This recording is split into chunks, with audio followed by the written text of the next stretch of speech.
Hare Krishna, Krishna Krishna, Hare Hare, Hare Rama, Rama Rama, Hare Hare. So we continue reading from Srimad Bhagavatam. We are on Canto 4, Chapter 9, Text 8. Tvadatya vayuna yedam achasta vishwam तत्त्वत्या वनुयेदमस्तु च विश्वम् supta prabhuda ivanatha bhavat prapannaha सुप्ता प्रबुधा इव नाथ प्रपन् tasyapavargya sharanam tava padamulam तस्यापवर्ग्य शरणं च पादमूलम् vismaryate krita vidakatham artabandho. विस्मर्यते स्मर्यते कृत कथामार्तबन्धो Translation and purport by His Divine Grace A.C. Bhaktivedanta Swami Srila Prabhupada. O my Master, Lord Brahma is fully surrendered unto you. In the beginning you gave him knowledge, and thus he could see and understand the entire universe, just as a person awakens from sleep and visualizes his immediate duties. You are the only shelter of all persons who desire liberation, and you are the friend of all who are distressed. How, therefore, can a learned person who has perfect knowledge ever forget you? So this is Dhruva Mahārāja's prayers to the Lord. He's seeing the Lord face to face. Brahmaji, when Brahmaji appeared, he couldn't understand what was happening. So he heard the word tapa. So he sat in austerity. He did penances. And then at the end of that, he could see, Krishna revealed the Vedic knowledge to him. Brahmaji could see the entire material spiritual creations. That's how he could sing the Brahma Samhita. So this knowledge that Brahma got was from Krishna himself, from the heart. So Dhruva Maharaj is saying, just as a person who wakes up from sleep, when we are sleeping, we forget everything. During the day, we are so busy, I have to do this, I have to do this. But when we sleep, we forget everything. And then when we wake up, again, we are reminded, oh, I have to do this and I have to do that. And then the only shelter of all persons who desire liberation. If somebody really wants true liberation, it's only Krishna who can give liberation. Mukunda. Krishna is called Mukunda, giver of liberation. So if someone wants real liberation, have to approach Krishna. Krishna says in Bhagavad Gita, Devi yesha gunamai mama maya duratyaya mam eva ye prapadyante maya metam tarantite. That this material energy is very difficult to overcome. But one who surrenders to me can very easily cross beyond it. Means one who surrenders to Krishna can very easily get liberation. And friend of all who are distressed. Who is not distressed in this world? Each and everyone is distressed in this material world. Why? Because we are in a material atmosphere. We are spiritual beings, but we are in this material atmosphere, and that causes us distress. It's like taking out a fish from the water, the fish is going to suffer. So we are supposed, and so what happens? So who is our friend? Who is our real true friend? Is Krishna. Krishna is the best friend of everyone. How, therefore, can a learned person who has perfect knowledge ever forget you? So Dhruva Maharaj is saying one who is actually learned can understand your position. And once one understands your position, how can somebody forget you? You're the best friend of everyone. You're the giver of liberation. You're the giver of knowledge. So how can a learned person actually forget you? The Supreme Personality of Godhead cannot be not forgotten, even for a moment, by his surrendered devotees. The devotee understands that the Lord's causeless mercy is beyond his estimation. He cannot know how much he is benefited by the grace of the Lord. So this is the mood of the pure devotee, one who is surrendered to Krishna. He accepts whatever is happening as the mercy of Krishna. Just now, as we were saying, accept what we cannot control and take it as the Lord's mercy. The more a devotee engages himself in the devotional service of the Lord, the more encouragement is supplied by the energy of the Lord. So this energy of the Lord, this is the internal energy, the spiritual energy. So the more a devotee hears and chants, the more he is taking shelter of the internal energy. The more he's taking care of shelter of the internal energy, the more the internal energy is giving him shelter, the more encouragement she is giving him. In the Bhagavad Gita, the Lord says that to those who are constantly engaged in devotional service with love and affection, the Supreme Personality of Godhead gives intelligence from within, and thus they may make further progress. Satatam Kirtayantam. Krishna from within the heart gives the intelligence to one who is constantly engaged in hearing, chanting the glories of Krishna. Being so encouraged, the devotee can never forget at any moment the personality of Godhead. As we have been reading in Nectar of Devotion, the basic principle, the foundation principle is never forget Krishna. Always remember Krishna. The basic principle is always remember Krishna. And the prohibition is never forget Krishna. So this is the mood of the pure devotee. He never forgets Krishna. He always feels obliged to him for having achieved increased power in devotional service by his grace.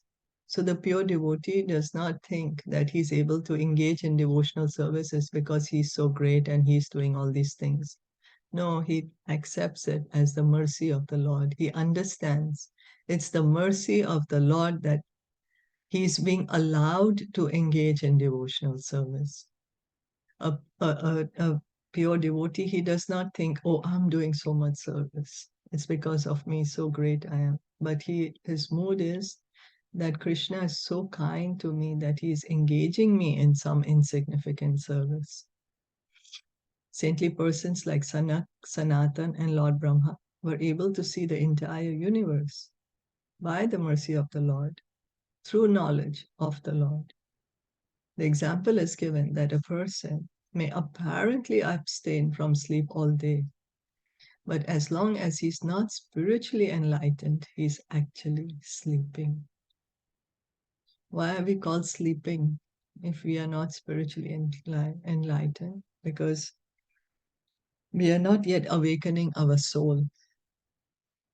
It's the body. We may be doing different things with the body. We are very busy throughout the day doing so many activities, and yet Bhagavatam is saying we are sleeping. Why? Because the soul is sleeping, not able to understand that I'm not the body, but I'm a part and parcel of Krishna. He may sleep at night and perform his duties in the daytime, but as long as he does not come to the platform of working in spiritual enlightenment, is considered to be always sleeping. A devotee, therefore, never forgets the benefit derived from the Lord. So a devotee is always grateful to the Lord for allowing him to engage in some insignificant service. That is the mood of the devotee. The Lord is addressed here as Artha Bandhu, which means friend of the distressed. Does anyone remember who was a devotee in great distress and he prayed to the Lord and the Lord saved him?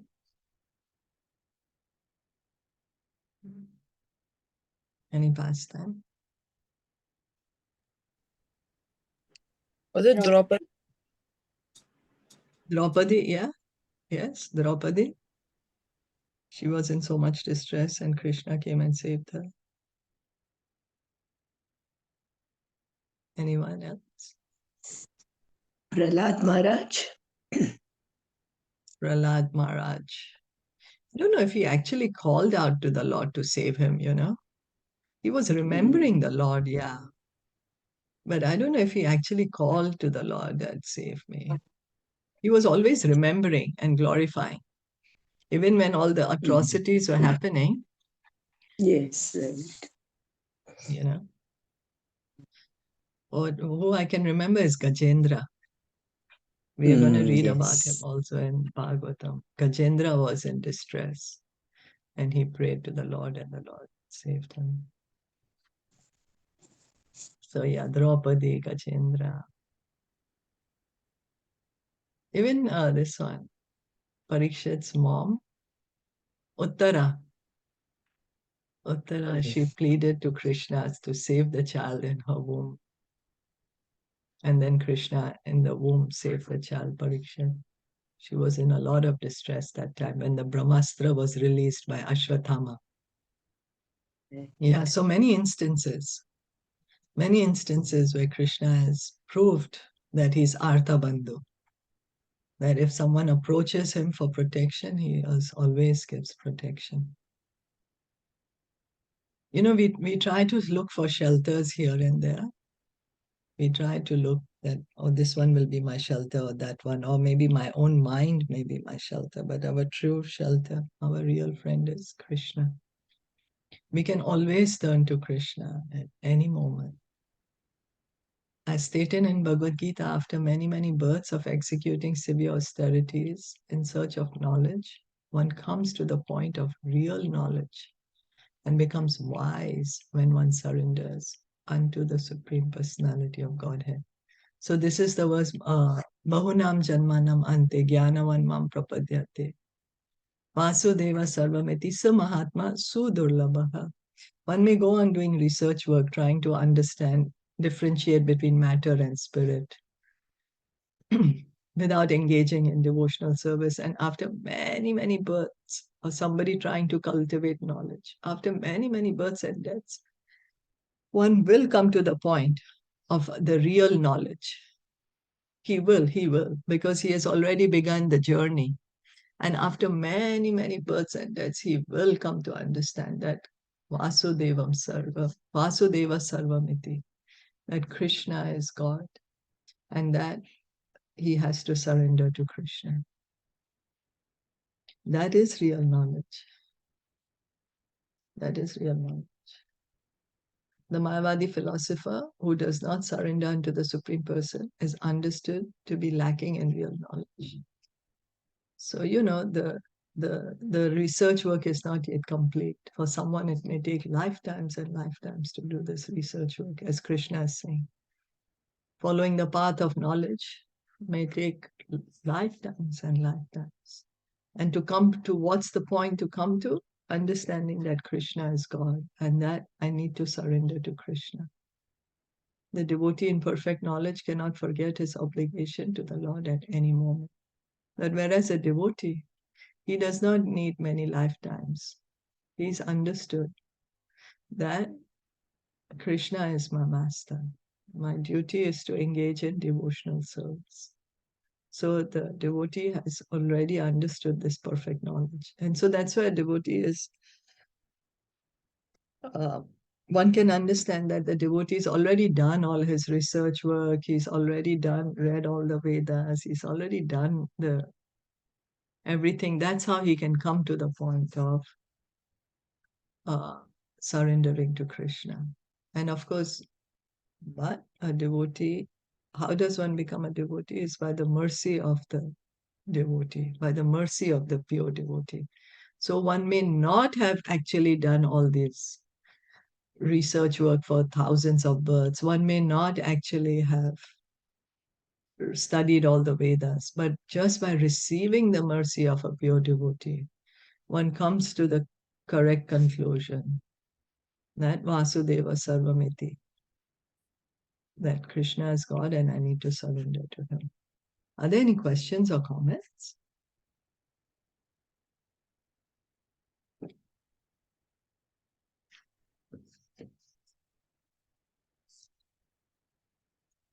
No, then we'll read on.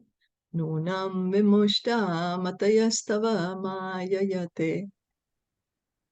Nam vimushta matayastava mayayati.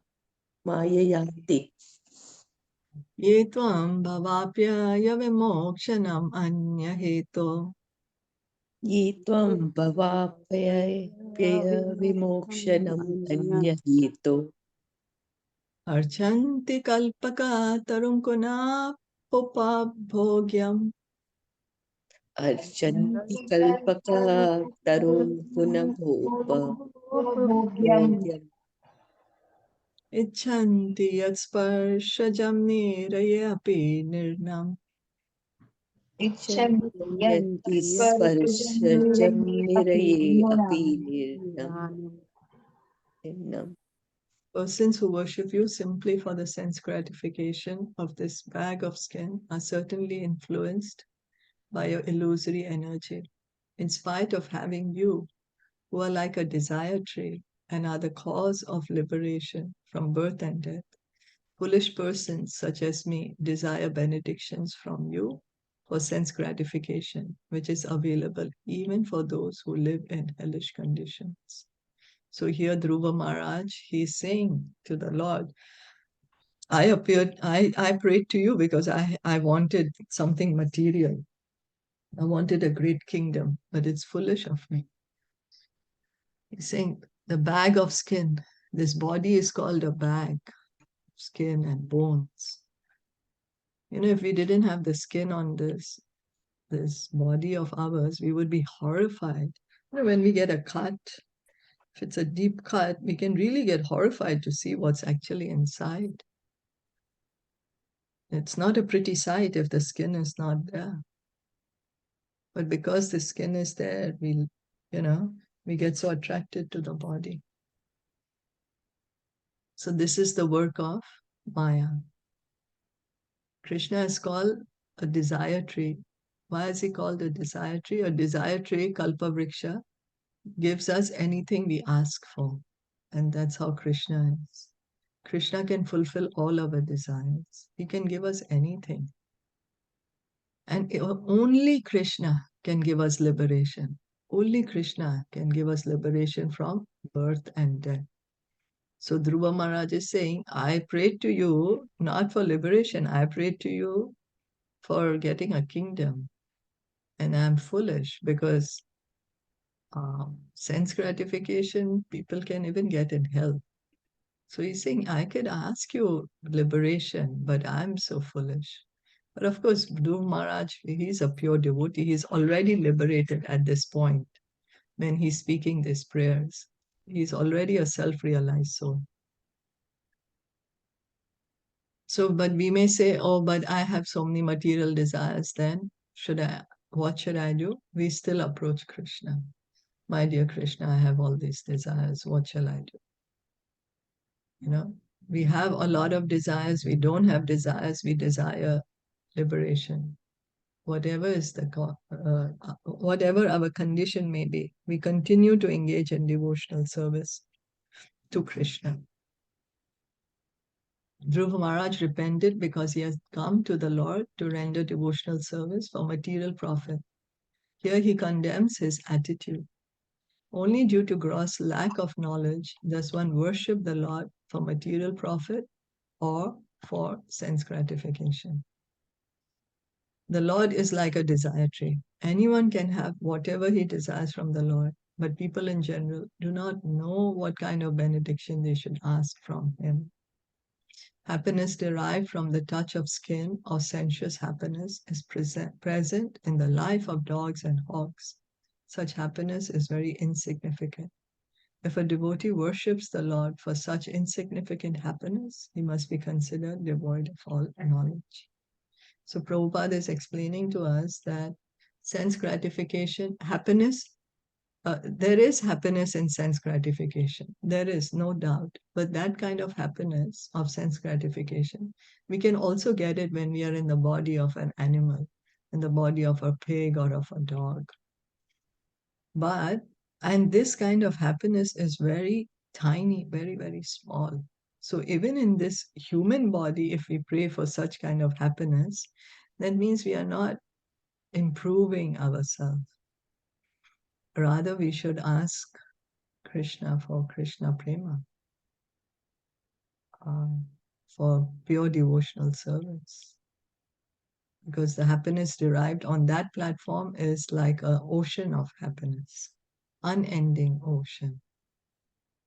The desire for love of Krishna, desire for pure devotional service. So maybe we can stop here for today. Did anyone want to add anything or comment?